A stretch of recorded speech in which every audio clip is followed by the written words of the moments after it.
नमस्कार, आप देख रहे हैं वीके न्यूज और मैं दिष्टुर उपाध्याय। कांग्रेस का कोई ना कोई बड़ा नेता किसी ना किसी घोटाले में ईडी के रडार पर आ ही जाता है।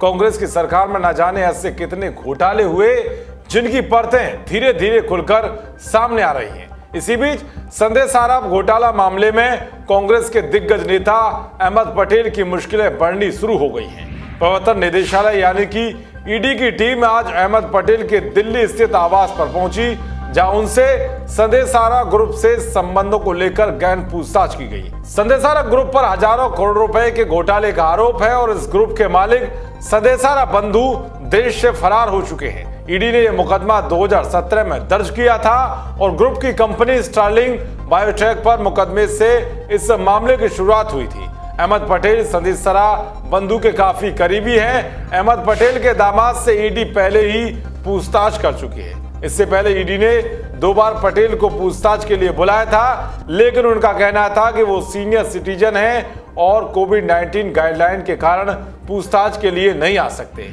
इसके बाद एजेंसी ने अपनी एक टीम को पूछताछ के लिए उनके घर भेजा।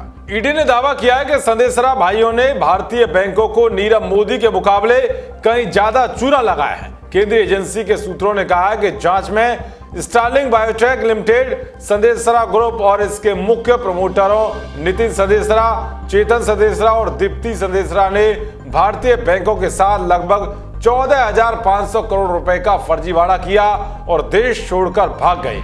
सरकार उन्हें भगोड़ा भी घोषित कर चुकी है। दरअसल कारोबार बढ़ाने की बात कहकर संदेश साराभ बंधुओं ने स्टार्लिंग बायोटेक के नाम पर 5,383 करोड़ का लोन लिया था। ये लोन आंध्रा बैंक के अगुवाई वाले बैंकों के समूह ने दिया था, मगर उन्होंने जानबूझकर इसे नहीं चुकाया। बैंकों की शिकायत पर आखिरकार सीबीआई ने अक्टूबर 2017 में फार्मा कंपनी के प्रमोटर नितिन संदेश साराभ, चेतन संदेश साराभ और दीप्ति संदेश साराभ के खिलाफ धोखाधड़ी का केस दर्ज किया गया था। वहीं ईडी ने जांच में पाया था कि स्टार्लिंग बायोटेक ने बैंकों से कर्ज लेने के लिए अपनी प्रमुख कंपनियों की बैलेंस शीट में आंकड़ों की हेराफेरी भी की थी। जांच के दौरान यह भी पता चला कि लोन से मिली रकम का अनुमति से इतर इस्तेमाल किया और कुछ रकम को फर्जी देसी विदेशी संस्थाओं के जरिए इधर से उधर ट्रांसफर किया।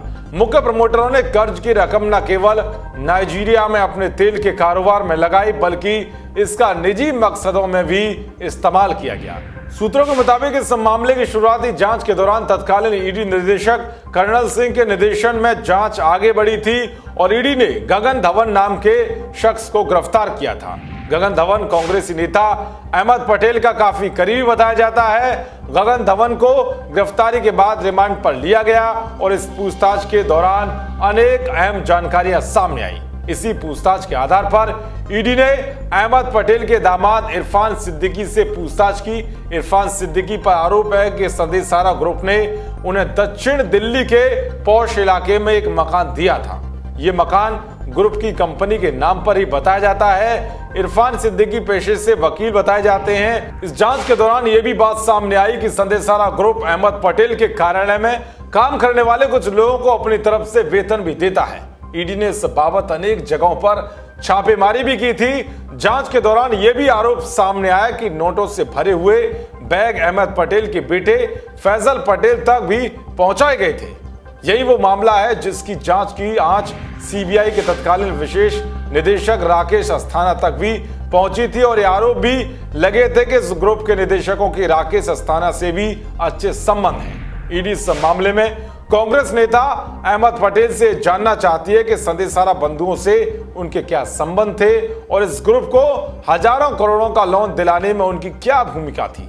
साथ ही ईडी उन तमाम आरोपों के बारे में भी अहमद पटेल से सवाल पूछेगी जिनमें दावा किया गया है कि उनके दामाद और बेटे को इस ग्रुप ने कई तरह के लाभ पहुंचाए हैं। देश और दुनिया की तमाम खबरों को पाने के लिए देखते रहिए वीके न्यूज। नमस्कार।